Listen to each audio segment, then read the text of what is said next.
Opinião em debate. Oferecimento Laboratório Núcleo, cuidando de você. Pax Clínica, há 40 anos colocando o paciente em primeiro lugar. Miller Torres Corretora de Seguros. Você não pode parar o tempo, mas pode garantir o seu futuro. Credjur, trabalha para oferecer sempre o melhor. Associe-se a Credjur e aproveite as vantagens. 3216-0102.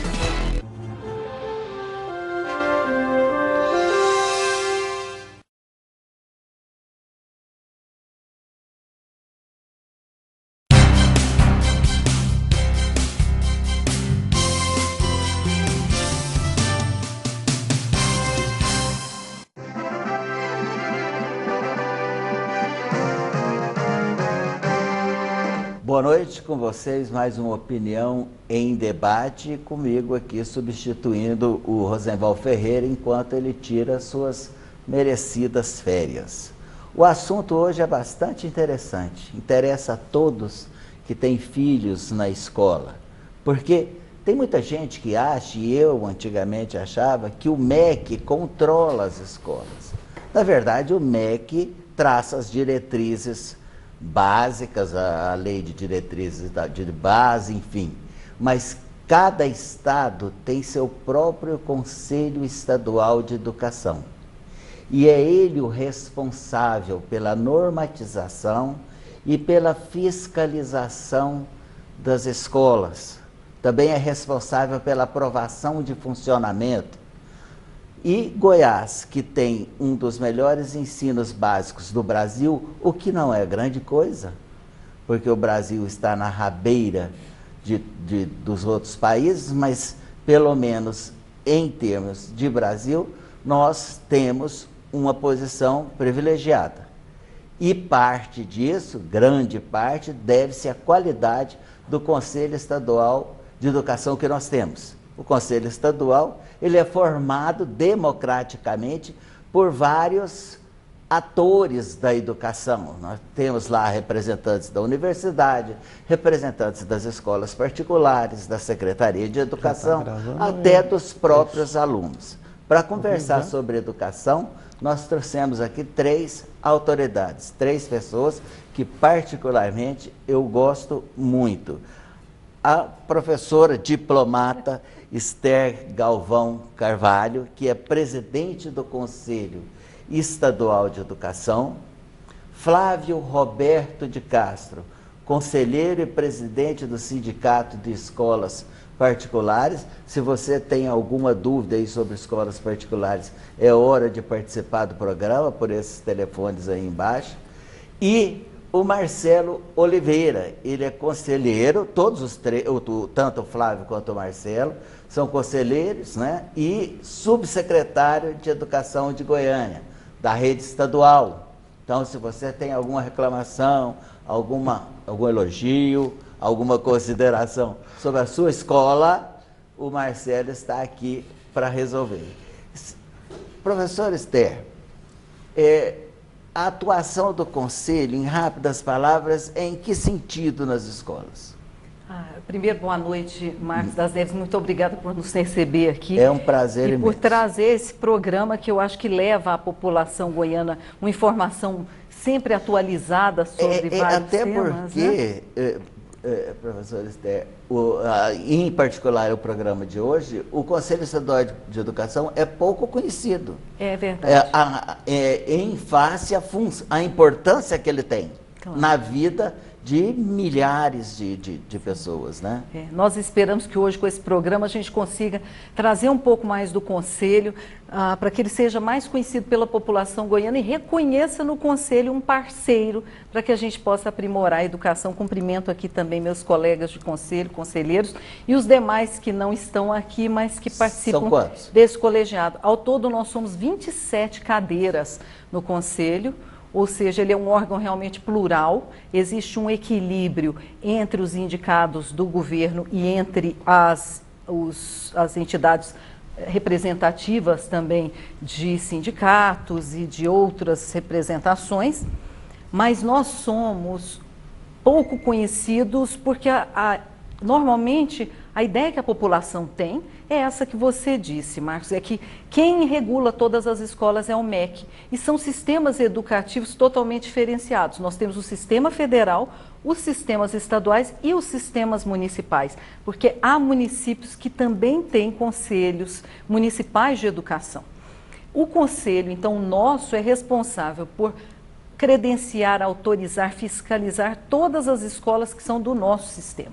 Então, nós atuamos autorizando todas as etapas de ensino, tratamos de universidades que são do nosso sistema, por exemplo, a UEG, a UNRV, a Unifimes, a Unicerrado, que é a de Goiatuba, e também a Faculdade de Anicuns, e escolas de governo do Ministério Público, escola de governo da Saúde. Então, são várias outras atuações em outras etapas de ensino. Educação profissional também é conosco.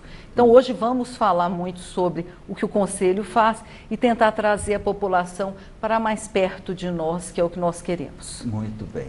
O Flávio Roberto de Castro, presidente do sindicato das escolas particulares do estado de Goiás, e eu já vou começando batendo pesado, né? Porque quando eu disse que vinha fazer esse tipo de programa, um amigo meu me perguntou, eu estava agora fazendo minhas orações, toda quinta eu as faço, e na saída ele falou, olha, pergunta para ele daquelas escolas que vendem diplomas de segundo grau das escolas particulares, o que o CEP, o que o Conselho faz a respeito delas, porque parece que ele teve o caso de um filho que não era assim lá muito chegado nos estudos e foi para uma escola dessa para passar, passou na escola, mas o Conselho fechou a escola e ele teve que recorrer a outros canais para pegar o certificado. Esses picaretas atrapalham, e nós sabemos que Goiânia tem escolas aí com décadas de história, Dinâmico, Preveste, WR, Jaó, um monte de escolas muito boas. Mas tem também os picaretas. Boa noite.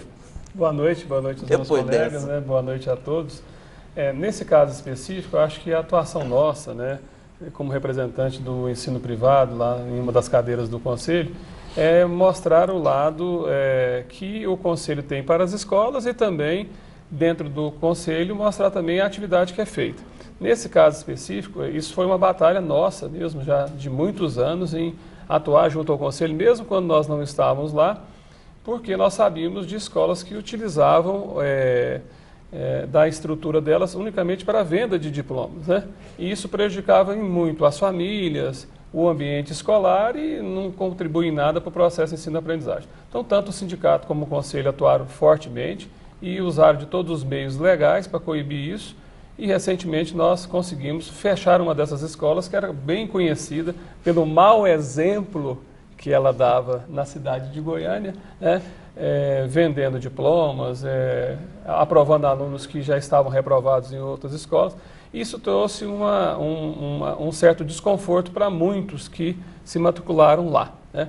E foi um trabalho árduo por parte da nossa equipe lá do Conselho, mas nós conseguimos dar esse bom exemplo e, nesse aspecto, eu acredito que o Conselho saiu fortalecido, mostrando que ele, além de um órgão que autoriza e que regula, mas é também um órgão que orienta, né? Então, as famílias hoje têm uma maior credibilidade no Conselho e nas ações que o Conselho desenvolve no seu trabalho. Tá certo. O Marcelo Oliveira é representante das escolas públicas, que também tem escolas excelentes. Eu cito aqui a do Jardim Europa, do Jardim América, que são escolas que, inclusive, com aprovações muito boas no Enem, mas nós temos também escolas que o diretor mete a mão no patrimônio público, quer dizer, em todo lugar tem os seus picaretas, né? Eu queria fazer já a primeira pergunta, que é do Marcelo do Setor Central, seu xará. Existe aprovação automática nas escolas públicas? Isso é uma dúvida de muita gente. Bom, existem, a rede municipal, por exemplo, de Goiânia, ela trabalha com esse sistema. A rede estadual, ela não trabalha com a aprovação automática. A aprovação é uma consequência do compromisso, do processo de ensino-aprendizagem estabelecido entre o aluno e os professores. Então, é resultado de um processo de aprendizagem mesmo, onde se averigua a aprendizagem. Quando isso é confirmado, o aluno é aprovado. Ela não é automática, existe a reprovação no sistema estadual. No municipal, eles trabalham com a progressão automática. E a questão dos diretores que não atuam da maneira que deveriam e acabam tirando coisas das escolas, nós sabemos que existem isso. Qual que é a ação? Quando nós verificamos que existe alguma irregularidade por parte do diretor, nós abrimos uma sindicância e averiguamos a procedência dessas irregularidades. Na maioria das vezes, você tem má informação, dificuldade em gerir a escola, os recursos, não é má fé. Mas quando há, ele é exonerado do cargo pela Secretaria de Educação. Tá certo. Bom, é uma pergunta aqui do nosso amigo Ralph Rangel, que você conhece muito bem, perguntando o que é o regimento escolar e se ele pode ser mudado durante o ano letivo. Sim. Aliás, eu queria fazer, todos sabem que eu fui diretor de escola há anos, continuo na educação, e que sempre recomendo que leiam os regimentos das escolas onde vocês matriculam seus filhos. Pouco pai faz isso. Exatamente. Né? O regimento escolar, foi muito boa a pergunta do Ralph, eu mando um abraço para ele, do Conselho, porque ele é nosso parceiro na implantação dos nossos sistemas e da melhoria dessa nossa comunicação também com o mundo externo. O regimento interno é um documento que toda unidade escolar deve ter. E é com base nele que os pais tomam conhecimento do que é feito naquela escola. O que acontece, via de regra, e o Conselho percebe isso ao longo dos processos, é que os regimentos escolares, eles normalmente são documentos copiados e colados. Então, eu pego um regimento de uma escola que já deu certo e reproduzo aquilo. Aquilo não é um regimento que nós julguemos apropriado. O regimento ele tem que ser um documento construído na escola. É muito fácil você fazer reuniões de pais, reuniões de alunos, reuniões com os professores, e a escola cria as regras que vão entrar em vigor para aquela unidade escolar. Então, ele não deveria ser um documento como uma receita de bolo pronta. Devia ser um documento construído entre as pessoas para vigorar naquele ambiente. Como esses documentos eles são fabricados para ter processos aprovados no Conselho, e veja que o Conselho não aprova regimentos escolares. A gente recebe o regimento. Se o regimento contiver qualquer norma que contrarie a legislação vigente, ele tem que ser mudado. Então, há regimentos que, por exemplo, falam que o aluno vai ser suspenso por 5 dias da escola e vai ter que ficar em casa. Ora, a lei proíbe a punição pedagógica. O aluno tem que cumprir a punição dentro do ambiente escolar. Então, qualquer regra da lei que for contrariada pelo regimento, ela enseja que o regimento seja mudado. E a segunda pergunta do Ralph é em relação ao regimento pode ser mudado a qualquer tempo? Pode sim, porque a unidade escolar, a gente imagina que seja um ambiente dinâmico. Eu posso prever alguns problemas hoje que podem ser corrigidos ao longo do ano. Então, eu faço uma atualização do regimento, comunico toda aquela comunidade, todos os alunos, todos os pais, envolvo as pessoas nos debates e posso refazer esse documento, que é um documento sempre dinâmico para a comunidade escolar. Muito obrigado. Nós vamos agora para os nossos comerciais. Nós estamos aguardando a sua pergunta nesses telefones aí embaixo. Tá? Participem. Daqui a pouquinho nós estaremos de volta.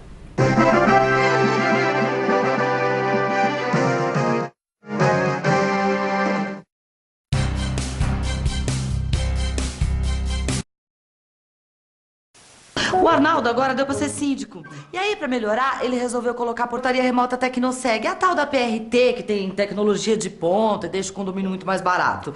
E esses dias ele recebeu até um abraço da vizinha do 604, só porque o custo da portaria baixou 70%. Quem é que liga pra uma economia de 70%? Hein? Fala, Arnaldo. Ai, esse homem deu pra economizar até pra falar. que ódio. Portaria Remota Tecnoseg. Seu condomínio com custo de portaria até 70% mais barato. Ter mais de 20 lojas à sua disposição. É prático. Vestir uma moda atual e com caimento perfeito. É essencial. Usar um jeans de qualidade que dura a vida toda. É incrível. Parcelar em até 5 vezes sem juros. É irresistível. Calça jeans feminina ou masculina a partir de 5 vezes de R$ 29,90. Do chique ao casual, para todos os estilos e bolsos. Uma moda universal. Jean Darro. Viva seu jeito.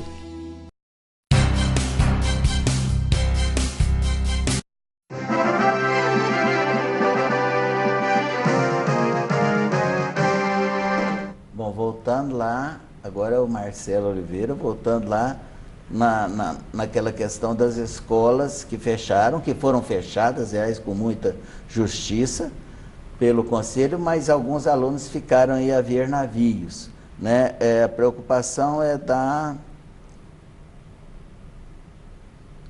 professora Rosirene. O Colégio Jardim América vem tentando atender as solicitações do Conselho para atender os alunos que tiveram problemas com essa escola que fechou. São 2, né? Para concluir o ensino médio. Mas temos sofrido, pois não temos profissional suficiente na Secretaria da Escola, nem professores disponíveis para realizar essas avaliações. Rosirene Dias. Marcelo. Bom, boa noite, Rosirene, uma excelente diretora nossa da rede. Na verdade, nós acolhemos todos os alunos que estiveram envolvidos nesse processo das escolas fechadas, porque nós temos o dever de acolher, de atender bem e de dar condições para eles concluírem os seus estudos. Diz nós, você está falando pela subsecretaria ou pelo Conselho ou por ambos? Na verdade, foi uma parceria grande. Aí está envolvido o Conselho, o Ministério Público e a Secretaria de Educação via as subsecretarias e as escolas. Então, na verdade, é um dever nosso, nós absolvemos as demandas e estamos, dentro das nossas condições, garantindo que esses alunos continuem estudando e concluam o ensino médio. Ok. O Roberto, xará para xará outra vez. O Roberto lá do setor oeste. A variação de preço entre as escolas, ela também é normatizada pelo Conselho Estadual de Educação ou pelo CEP? Não, porque varia muito, né? A questão de preço da anuidade escolar, ela é regida pela Lei 9.870, se eu não estou enganado, e pela Secretaria de Direito Econômico e nos estados, nos municípios, pelo PROCON. A escola, na véspera de determinar qual é o número de vagas que ela vai disponibilizar para o ano posterior, ela deve preparar uma planilha de curso. Essa planilha de curso leva em consideração a proposta político-pedagógica da escola e as ações que a escola vai realizar. Então, número de aulas, a estrutura física que ela tem e tal, e os gastos que ela tem para essa manutenção. Bom, por isso nós temos, quando sai uma planilha de preços, né, das escolas particulares, vou pegar exemplo no ensino médio, você tem variações de escolas que estão com mensalidade de R$200 até R$2.000, que é uma variação enorme. Mas quando você vai analisar qualquer proposta, o que a escola oferece, algumas são em tempo integral, tem uma carga horária maior, a estrutura de funcionamento, material didático. Então, a necessidade, a legislação, ela exige que a escola ela apresente a sua planilha de curso. E o PROCON fiscaliza anualmente. E o pai pode ter acesso à planilha? O pai deve ter acesso à planilha, né? A escola é obrigada a, até 45 dias antes do início das aulas, fazer a divulgação de quantas vagas e qual que é o valor de cada anuidade escolar, seja da educação infantil, ensino fundamental ou ensino médio. Ok. A pergunta para Esther, também de uma diretora de escola pública, sobre progressão. O que é progressão, telespectador? O aluno, ele é aprovado, ele tem, hoje no ensino médio, por exemplo, 13 disciplinas, o que é um completo absurdo. Então, ele é aprovado em 9, fica devendo 4, fica devendo 3. Essas 3 ele tem que cursar em outro turno no ano seguinte, é chamado progressão ou dependência, usou-se mais dependência. Só que os alunos das escolas particulares vão fazer a dependência nas escolas públicas, sobrecarregando o trabalho que as escolas públicas já têm.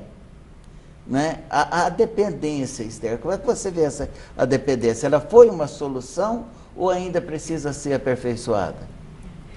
Eu acho que ela é a solução, porque, pelo menos no Conselho, a gente tem uma certa harmonia quando a gente diz que reprovar o aluno, a reprovação do aluno, ela indica uma série de coisas, Marcos. Ela indica, às vezes, que a escola tentou ensinar, talvez, esse aluno da maneira errada, porque ele não aprendeu. A gente acredita que todas as pessoas elas têm uma capacidade de aprender. Ou o aluno não se dedicou o suficiente, houve algum problema nesse caminho que impediu que o aluno tivesse êxito. A progressão é um instituto previsto na LDB, na Lei das Diretrizes e Bases da Educação. Então, nós achamos que é um direito que deve ser garantido a todos os alunos.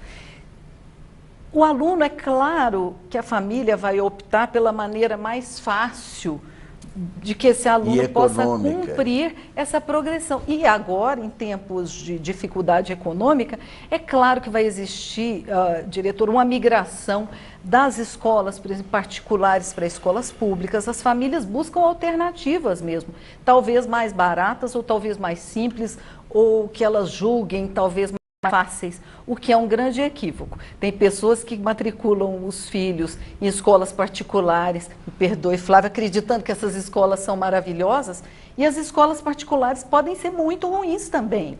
Então, não se iludam, porque quando você optar por uma escola para o seu filho, procure mesmo conhecer essa escola. Ela pode ser particular, mas, como dizia minha avó, por fora, bela viola, e por dentro pão bolorento. Pão bolorento. E agora, muitos pais já estão se adiantando para procurar a escola dos seus filhos. O Flávio Roberto Castro, que é um profundo conhecedor, eu queria que ele, também como pai, né, dissesse o que a pessoa deve olhar na escola, Flávio. Dá aí uma dica de que ela deve olhar para ver se a escola tem ou não qualidade. Porque geralmente as escolas usam aprovação. Passou tantos para medicina, ou tal nota do IDEB, etc. E tal, e muitas vezes isso não reflete o dia a dia da escola. Né? O que o pai deve fazer? Como ele deve proceder? Bom, eu disse no início, a professora Esther também, né, assim, ele tem que entender qual que é a proposta político-pedagógica da escola, a história que essa escola tem, quem são os profissionais envolvidos, e ele precisa conhecer essa escola. Não só a estrutura, mas o funcionamento, quais as propostas que essa escola tem, como que ela trata questões que para as famílias são caras, por exemplo. Se a família é uma família religiosa, como que ela trata a questão da religião? Se a família gosta que o filho pratique esporte, se tem opções de esporte. Se a família quer uma escola que tem uma exigência maior para os cursos mais concorridos. Tem famílias que querem isso, então ele deve procurar isso. Vou dar um exemplo. Uma família que tem uma formação que não está ligada à religião católica, por exemplo. E ele procura uma escola confessional que tem o costume de rezar o Pai Nosso ou a Ave Maria todos os dias no início da aula. Então há uma incoerência. Então é necessário que a família procure a escola, não só pelos dados. Eu sempre digo que a nota de IDEB, de Enem e de todos esses exames, ela não reflete totalmente o que é a escola. É necessário que, além disso, esse é um fator. Mas é importante que porque ela é uma média, né? E na escola eu tenho por princípio que nós estamos ali para melhorar a qualidade de aprendizado, né, do aluno durante todo o percurso que ele tem. Então, eu quero escolher uma escola para o meu filho para começar o ensino fundamental ou começar o ensino médio. Vá na escola por vários momentos, no recreio, em outros momentos, conheça os professores, qual que é a prática dos professores, do diretor, da coordenação, como que essa escola tratou temas que são polêmicos. E aí, então, a família, vai ter uma condição de fechar um raciocínio e conheça outras também. E procure pegar informações. Não vá só pela propaganda de televisão ou pelos resultados. Esses são importantes? São importantes. Nós fazemos propaganda de vários resultados nossos, né? Quando eu falo nós, as escolas particulares. Mas isso está somando, né? Precisa analisar uma série de fatores dentro de todos esses que eu disse. Ok. Pergunta de Ademar Ferreira, do setor marista. Para o Marcelo. Marcelo, o nosso estado, eu vou tentar, foi muito grande o texto, vou tentar resumir. o nosso estado ele vem aí de resultados excelentes no IDEB, tanto em 2011, como agora em 2013, né? Como agora em 2015, que se você fizer uma média, nós somos o melhor ensino público do país. Mais uma vez eu digo, não é grande coisa em função da educação como um todo no país, mas estamos na dianteira. E nós temos aí o IDEB nesse ano de 2017, é de 2 em 2 anos. Né? Você, como responsável por 140 escolas na região da metropolitana de Goiânia, quer dizer, dentro das subsecretarias, você é disparadamente a maior, e o maior número de alunos, de escolas, enfim. Como é que você está vendo a preparação para o IDEB, que levanta muita autoestima do aluno de escolas públicas, né? Olha, as escolas em Goiânia, em todo o estado, têm se esforçado muito para garantir o aprendizado. Nós entendemos que o IDEB é resultado do processo educacional praticado pelas escolas. Então, nós procuramos atingir e alcançar um bom número de IDEB, garantindo a aprendizagem. Então, as escolas têm desenvolvido várias e várias ações, buscando identificar os alunos com baixo aprendizado e garantir reforço escolar, uma aproximação com as famílias para que elas possam também colaborar nesse processo. Então, na verdade, há um esforço gigantesco para que os alunos aprendam, e isso, sem dúvida nenhuma, é a maior preparação para o IDEB, garantir que os nossos alunos aprendam.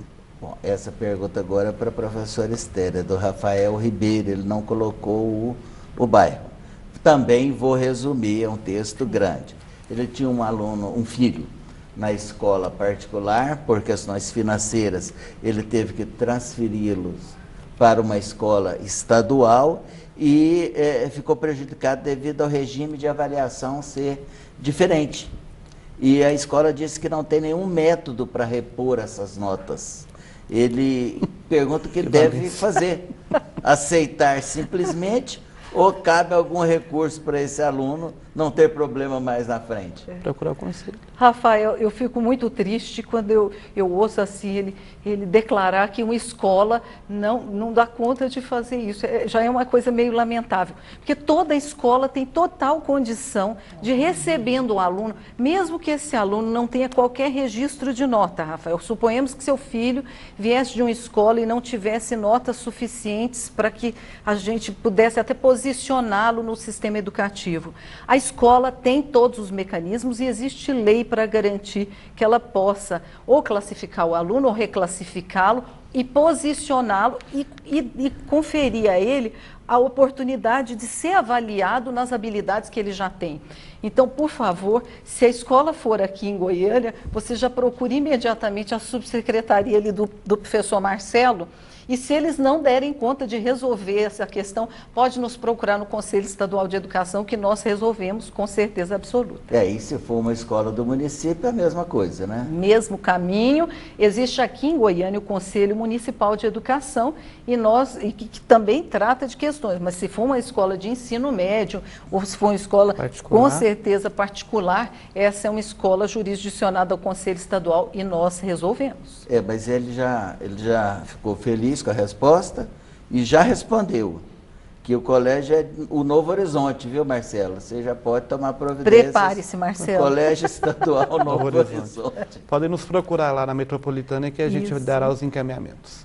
Nós falamos, eu acho que a parte financeira, principalmente no momento que nós estamos, é a principal preocupação. Além da qualidade, eu acredito que até eu coloquei numa ordem inversa, o principal é a qualidade e depois o custo, mas é uma preocupação para as famílias em termos de escolas particulares.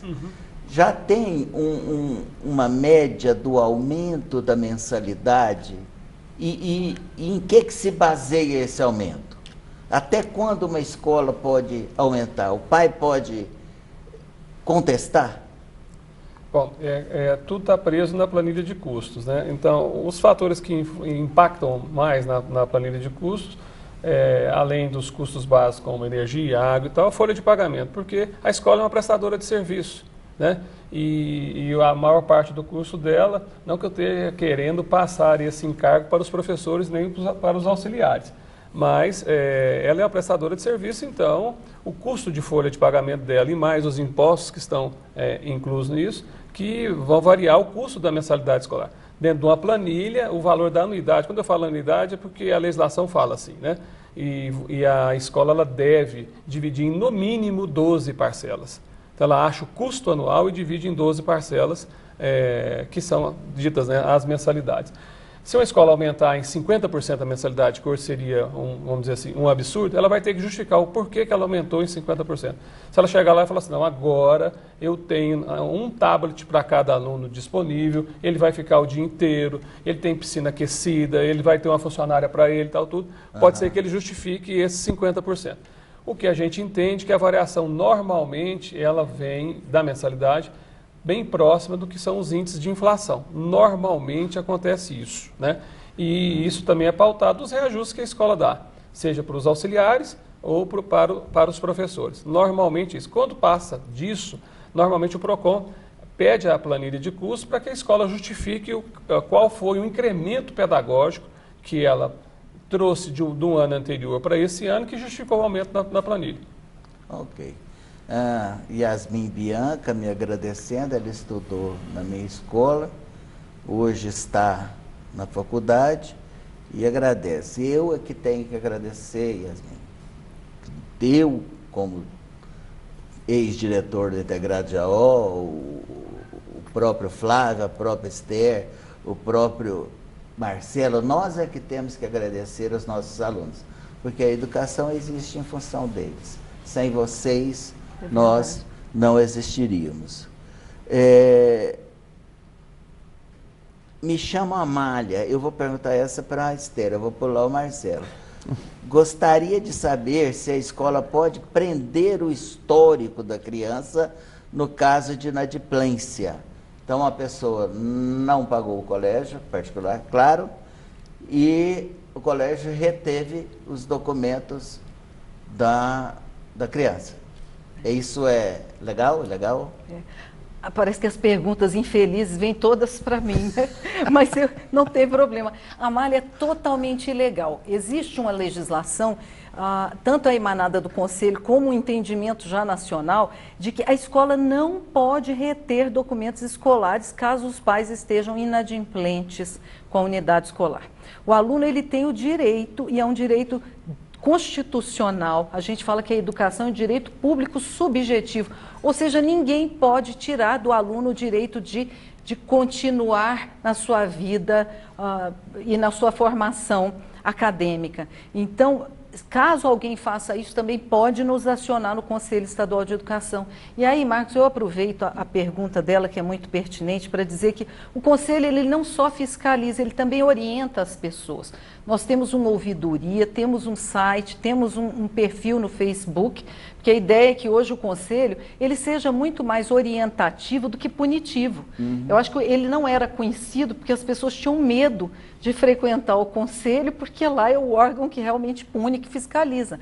Mas hoje a ideia não é essa. Qualquer pessoa que tiver qualquer dúvida, basta entrar no nosso perfil no Face, mandar uma pergunta como essa que é formulada hoje e outras tantas, e retirar suas dúvidas. E se quiser fazer denúncias também, pode fazer isso junto ao Conselho, que ou abre um processo para apurar as denúncias, ou ele trata diretamente com a pessoa e faz orientações pontuais para aquelas dúvidas que o usuário tem. Me passou uma coisa agora, nós não falamos onde fica o Conselho. Eu vou falar porque essa é uma parte que eu gosto muito. Graças a um grande apoio do governador Marconi Perillo, e foi ele que realmente nos conferiu essa honra, hoje o Conselho funciona na Rua 3, no centro da cidade, no setor central, ali muito próximo ao Teatro Goiânia, na esquina com a Rua 23. Atualmente o Conselho passa por um grande momento, que é inclusive a Casa Cor, que é um evento de arquitetura e de design de ambientes, e é claro que para o nosso prédio vão ficar uma série de benefícios, eu não posso deixar de registrar isso. Claro. Mas, por favor, nos visitem também, o Conselho é um órgão aberto à comunidade, funciona das 8 às 18, e nós ainda temos um plantão até às 19 horas, caso a pessoa tenha que trabalhar e precise um pouco mais tarde, e ele fica aberto para todo tipo de questionamento, não só para as escolas, mas para pais, professores, alunos.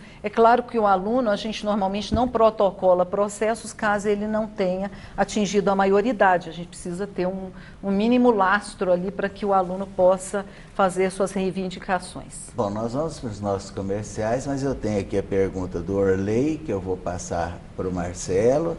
Nós temos outras perguntas aqui também, como do Júnior Maciel, da Sidney Mara, do professor Mário, enfim.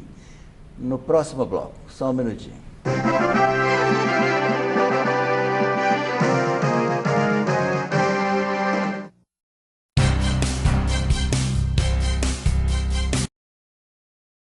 No tradicional Teatro Goiânia, a família Núcleo recebeu os convidados especiais para comemorar 30 anos de atividade. Uma noite inesquecível com a presença do Coral do Laboratório e da Orquestra Sinfônica Jovem de Goiás. Com mais de 40 unidades, equipamentos sofisticados, atendimento 24 horas e sendo um dos que mais crescem no país, o Laboratório Núcleo provou que vale a pena acreditar. Laboratório Núcleo, 30 anos cuidando de você. Em breve, em todo o Brasil, o sinal da sua TV aberta será só digital. Você está preparado? Nossa TV nova é digital. Assistir filmes e desenhos nela é top. Aqui o sinal pega bem. Foi só ligar o cabo da antena na TV. Se você mora em condomínio, veja se está instalada a antena externa. E se sua TV não é digital, basta ter um conversor e uma antena. Quem participa de um dos programas sociais do governo, como Bolsa Família ou Minha Casa Minha Vida, por exemplo, pode ganhar um kit gratuito com conversor, antena e cabos. É o sinal digital grátis na sua TV.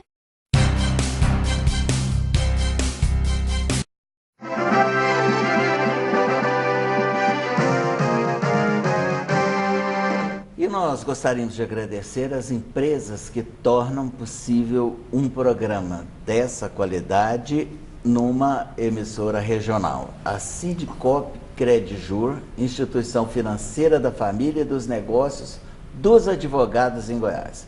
Filie-se e aproveite as vantagens nos produtos e serviços bancários, com maior eficiência e menores custos. Telefone 32160102. Marcelo não é advogado, não pode ir lá na Secop. Viu, Marcelo? A Miller Torres. Miller Torres é uma empresa que está há mais de 15 anos no mercado, com experiência no segmento de previdência privada e seguro de vida, tanto individual como em grupo e para empresas. Portanto, ligue para 62 30 93 80 80 e fale com o especialista. Você terá informações preciosas para fazer sua previdência privada, seu seguro de vida. Rua 104, 192, Setor Sul. Bom, você que está preocupado aí com a reforma da Previdência, então já sabe qual é a solução caso você não tenha. A pergunta do Orley é o seguinte, Marcelo. Ele reclama de que não há renovação no Conselho Estadual de Educação. Existem pessoas lá com mais de 10 anos, algumas que não têm ligação com a educação, como, por exemplo, a Secretaria da Fazenda. Procede? Olha, eu não posso concordar com o professor Orley quanto à renovação, porque eu sou fruto dela. Eu estou há pouco tempo no Conselho, fui indicado pelos diretores de escolas públicas, eu tenho outros colegas lá que recém-chegados ao Conselho, e nós temos alguns conselheiros que estão há muito tempo, mas eles prestam um serviço tão relevante, são pessoas com notório saber que contribuem imensamente com o Conselho. E quem define pela renovação são as instituições que os indicam, já que são 27 vindo dos mais diversos segmentos. Nós temos sim conselheiros que foram indicados pela Fazenda, mas o saber desse professor lá é imenso. Ele é talvez um dos grandes, os notáveis do Conselho de Educação aqui no Estado e no país. Portanto, as contribuições são imensas. O Conselho ele representa a sociedade. Portanto, ele é composto por gente de todos os cantos da cidade, do estado, e a renovação ela é constante no Conselho. Inclusive no Brasil, que é o país que está dividido entre esquerda, direita e tal, lá tem todas as vertentes também, né? Sim, nós temos pessoas lá. O clima lá às vezes fica um pouco tenso, mas muito produtivo. É verdade. Onde há diferença de opiniões, tem que haver respeito, mas tensão também, né? O Júnior Maciel. Posso só complementar? Complemente. Há mandatos no Conselho, os mandatos todos são de 4 anos. É claro que, às vezes, como o Marcelo disse, a instituição ela renova a mesma indicação da mesma pessoa. A função de conselheiro, ela se sobrepõe a qualquer outra função pública que a pessoa assumir. Então, é normal, por exemplo, uma pessoa que é da Secretaria da Fazenda poder ser indicada como conselheiro representando a Secretaria da Educação, exatamente pela expertise que ela tem, ou pelos saberes que ela domina, ou pelo que ela vai representar em termos de dinâmica, de ideias para o Conselho. Ok. Júnior Maciel, do Morada do Sol, para o professor Flávio, só pepino. Gostaria de saber se o corpo docente está preparado para novas disciplinas, como filosofia e sociologia. Primeiro que não são tão novas assim, Nossa, né? Por favor. Mas vamos lá, mas realmente filosofia e sociologia causa muita polêmica, né? Eu acho que em Goiânia, principalmente, nós não temos essa dificuldade, né? Tanto na rede pública como na rede privada. Mas em algumas cidades do estado, provavelmente, eu acredito que a gente pode ter uma demanda que não é atendida, né? Mas na capital, onde eu milito mais, isso não é problema, e até mesmo no ensino fundamental, onde não é exigido, boa parte das escolas trabalham com filosofia e sociologia, claro que no aspecto do nível de ensino fundamental. Então, a preparação para os professores hoje, acho que ela é muito maior do que só o que a disciplina demanda, e sim entender esse mundo hoje e atuar com os alunos, tentando um processo de ensino-aprendizado que chegue ao aluno. A grande dificuldade que nós temos hoje, acho que todos nós sentimos isso na conversa com a família ou na própria escola onde a gente atua, é a dificuldade que o professor tem hoje de comunicação. No mundo digital, no mundo em que o aluno tem pouca paciência, tem pouca disciplina. Quando eu digo que tem pouca disciplina, não é só de comportamento, não, de se esforçar para o aprendizado. Então, ele se distrai rapidamente, com 5, 10 minutos, ele não dá conta de ficar sem o telefone celular. E essa é a capacitação que é o grande desafio hoje para todos os educadores, com os professores, com nossos diretores, com nossos conselheiros, de entender o mundo que o nosso aluno está hoje e conversar com esse mundo junto com o nosso aluno. Tem que escrever a lição em 142 caracteres. Eu não sei se o número é exatamente esse, mas é o número de caracteres do Twitter, né? O professor Mário, não sei se é o Mário Vasconcelos, o professor Mário, a universidade pública é melhor que as particulares. Por que isso não acontece no ensino básico, professora Esther? E eu quero fazer até um adendo. Antigamente, nos anos 60, começo dos anos 70, as escolas públicas eram melhores que as particulares. Eu fico a me perguntar se são os processos seletivos que algumas escolas fazem. Porque há escolas aqui em Goiânia que são particulares e que selecionam os alunos que vão ser aceitos. Para nós, professor Mário, eu acredito que seja a sua compreensão também essa. A boa escola, primeiro, não é aquela que tem qualidade como número 1, é aquela que tem o prazer do aluno como número 1. O aluno precisa ser feliz em qualquer etapa de ensino. Eu acho que a gente perdeu isso do nosso horizonte como pais. A gente quer que os filhos sejam bem-sucedidos, mas a gente quer mesmo que eles sejam felizes. E aí a gente se questiona muito lá no Conselho, porque cada vez mais a gente tende a tratar essas questões de saúde no âmbito da escola. Mas voltando à sua pergunta, Eu acho que as escolas, as universidades públicas, elas são muito boas e há universidades particulares que também são muito boas. Eu acho que é sempre a questão de quais são os processos seletivos e como eu aceito esses alunos e como eu seleciono o que há de melhor e filtro na sociedade. É claro que esses filtros vão gerando alguns nichos de maior excelência. Eu acredito que seja isso que aconteça. Pois não, a escola pública de hoje ela é melhor que do passado, porque a escola pública de hoje ela é para todos. Ela é para o negro, ela é para o pobre, ela é para o deficiente. Então, é uma escola que conseguiu reunir atualmente uma diversidade muito grande. É lógico que os desafios de ensinar nessa complexidade é muito maior, mas ela é para todos. Portanto, essa escola de hoje ela é muito melhor do que a escola do passado. Isso é uma verdade. Nos anos 60, 70, cerca de 30% da população estudava em escolas públicas. Hoje é 100%. 100%. Né? Evasão escolar aumenta os índices de violência. Há relação entre uma coisa e outra? Matiane Maia. Ele botou uma observação aqui. Tio Tux quer essa caneca. Não pode, porque a caneca do Rosenval... Nem eu ganhei uma caneca dessa. Eu já vou até beber na caneca. Eu vou levar no último programa. Eu vou perguntar para o Marcelo. Marcelo é muito preocupado com a evasão, eu sei disso. Né? E eu vi pesquisas, inclusive o próprio Ricardo Paes de Barros, professor emérito, que a evasão escolar é o principal índice da violência. Sem dúvida nenhuma, contribui muito com a violência.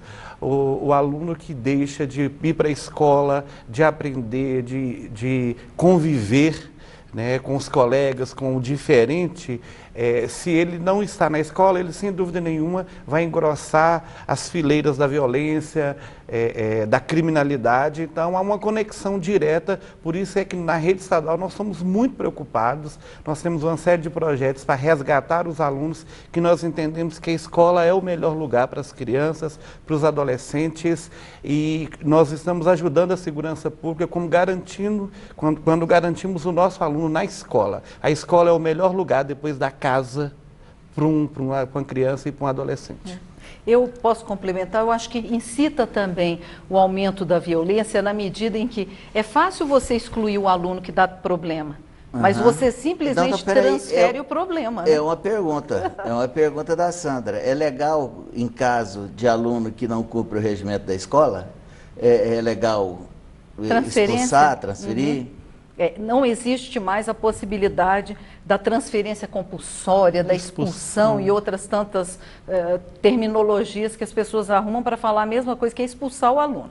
No momento em que a escola expulsa o aluno, ela primeiro está violando direitos, segundo, ela está tentando impor uma questão quase que unilateral, ela raramente negocia isso com a escola, ela pré-julga, às vezes, uma situação que ela poderia conversar com a família e ela principalmente está negando ao aluno a condição de que ele prossiga na educação. Então, hoje, nós temos uma normativa do Conselho que trata especificamente desta proibição, e é uma proibição para todas as escolas da rede pública, mas também para todas as escolas particulares. Então, caso algum aluno venha a ser vítima de expulsão, essa expulsão, transferência compulsória, que não siga essa nossa norma, que, por favor, também nos procure e acione o Conselho.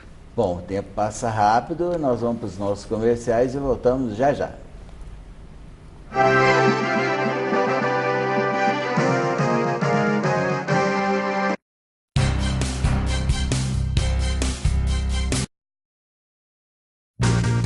Valorize o que há de melhor em seu filho, preparando o seu caminho, acreditando no amanhã.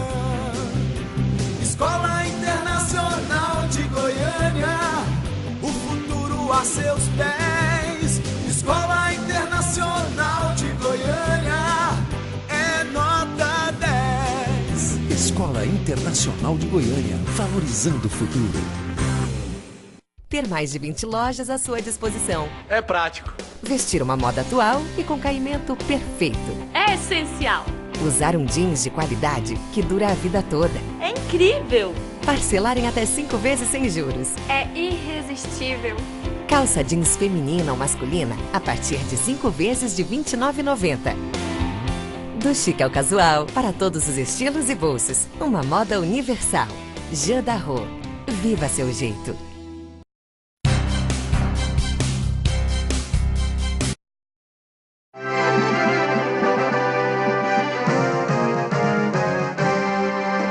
Águas do Bem, essa aqui que está na minha mão, água mineral alcalina Levite, com pH 9,33.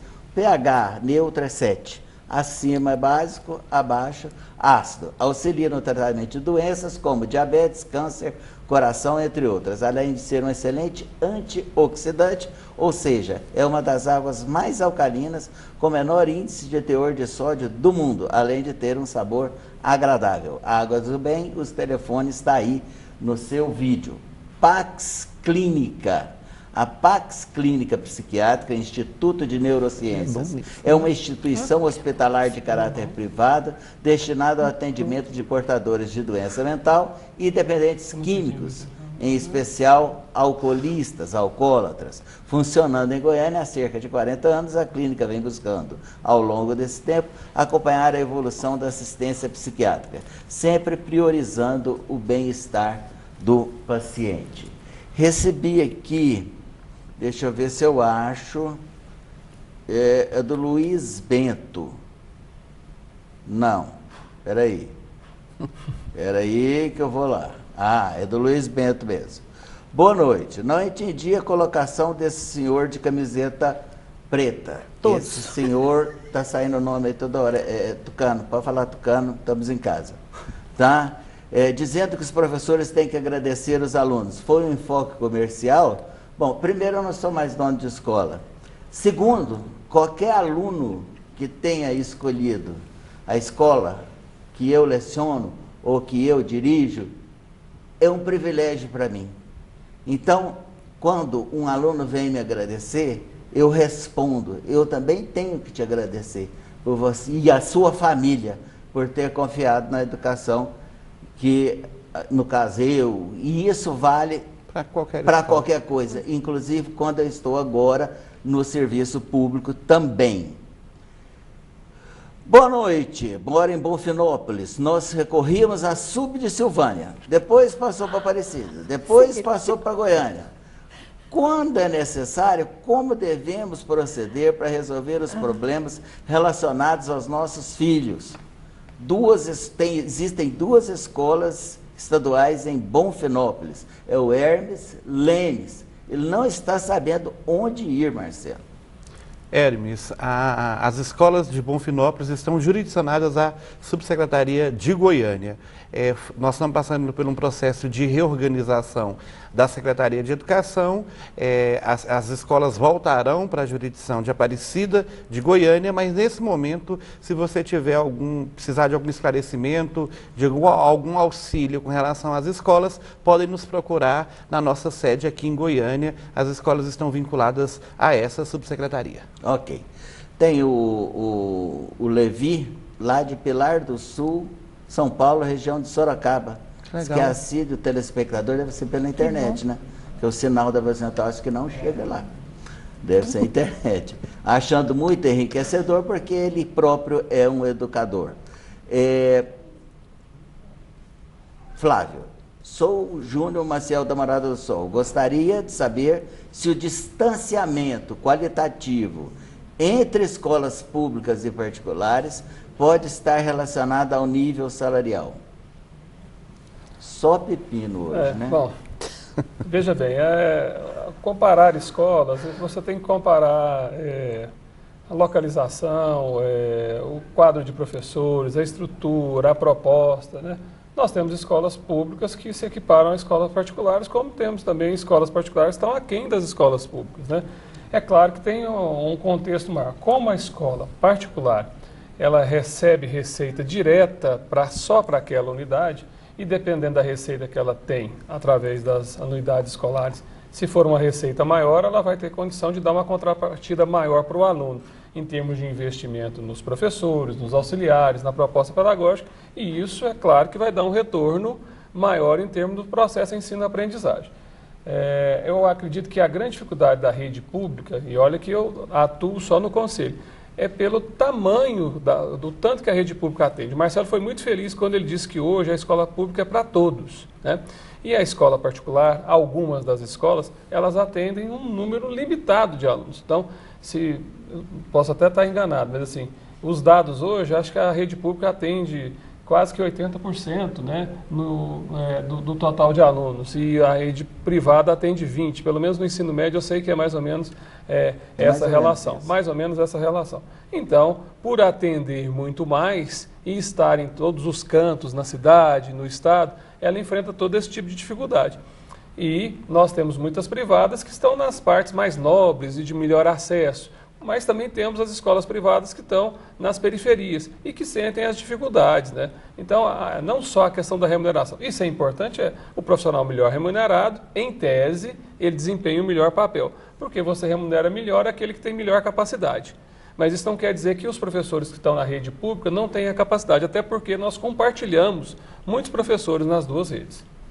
Marcos, e tem essa ideia generalizada de que a educação pública é ruim. Isso não é verdade.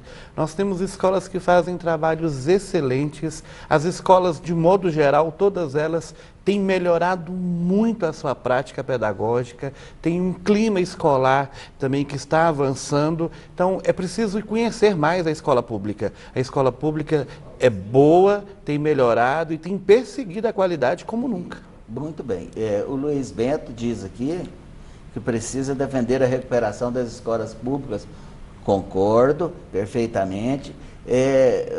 A pergunta do André Franco, porque o Brasil está sempre nos últimos lugares, é exatamente isso que nós estamos falando, mas está havendo aí uma revolução na educação do país, né, com uma nova grade curricular, não pode falar grade, não pode. Tem que ser matriz curricular. Também tomar bomba não pode. Nunca. Não pode. É reprovação. Retenção. Muito bem. A CIDA, a escola pública é um lugar de amontoar gente, basta olhar o resultado do último Enem. Olha, CIDA, tem escolas que têm excelentes resultados no Enem, escolas públicas. Sim. Eu cito, por exemplo, o primeiro lugar na UNB, em engenharia mecatrônica, que foi de um aluno lá de Águas Lindas, para citar dois exemplos. E uma menina, não sei se Jardim América, aqui de Goiânia. Jardim Europa. Primeiro lugar em medicina, sim, também aqui na UFG. Quer dizer, existem boas escolas, não é assim também não. Agora, o ensino público, ele manda 47, 48 mil alunos para prestar o Enem. Quer dizer, nem todos estão bem preparados, e isso é uma verdade. Que bom ouvir isso do privilégio de ter o aluno. Já vi falta desse tipo, principalmente na particular. Ana, obrigado. Bom, o tema do nosso próximo programa, que não vai ser essa próxima semana, porque é feriado, nós vamos repetir esse programa, que eu achei muito interessante, as explicações aqui dadas, mas é sobre o profissional do futuro. Eu queria aproveitar a presença dessas três pessoas aqui, que eu admiro muito pela inteligência, pela visão, para me dizer, nós estamos ensinando errado? Qual é a habilidade, ou quais as habilidades que o profissional do futuro deve ter? Nós temos 4 minutos. Que bom. Que bom. Que bom. Que bom que pelo menos temos isso, né, Marcos? Eu acho que, em primeiro lugar, a escola brasileira ela é muito chata. O aluno, ele dificilmente enfrenta com tranquilidade essas exigências que a escola brasileira tem, de tratar os desiguais de maneira igual. Então, se eu não gosto de matemática, exigem de mim o mesmo conhecimento de matemática que exigem de você, que é um grande talento na matemática. Isso só para exemplificar. Então, a escola demorou a perceber, eu digo a educação e o mundo da educação, demorou a compreender que nós estamos fazendo errado. Por isso, nós temos os piores resultados nas avaliações internacionais, especialmente no PISA. Então, é momento de mudar. Hoje a gente trabalha com a reforma do ensino médio, o Conselho já tem uma normativa aberta, inclusive no nosso site e no nosso Facebook, uma minuta de nova resolução para a educação básica, já adequada a esse novo modelo do ensino médio, que não trabalha mais com disciplinas, que trabalha com componentes curriculares totalmente diferentes. O aluno vai ser também protagonista no momento em que ele pode escolher componentes que têm mais afinidade com o que ele gosta de fazer. Eu acho que isso já é um grande caminho. Não vou tomar mais do que esse minuto que eu tomei para que os meus colegas também possam falar. E é o caminho das melhores, dos países que têm os melhores índices educacionais. Professor Flávio Roberto de Castro, características do profissional do futuro. O que nós precisamos ensinar para os nossos alunos? Eu acredito que o profissional do futuro precisa ter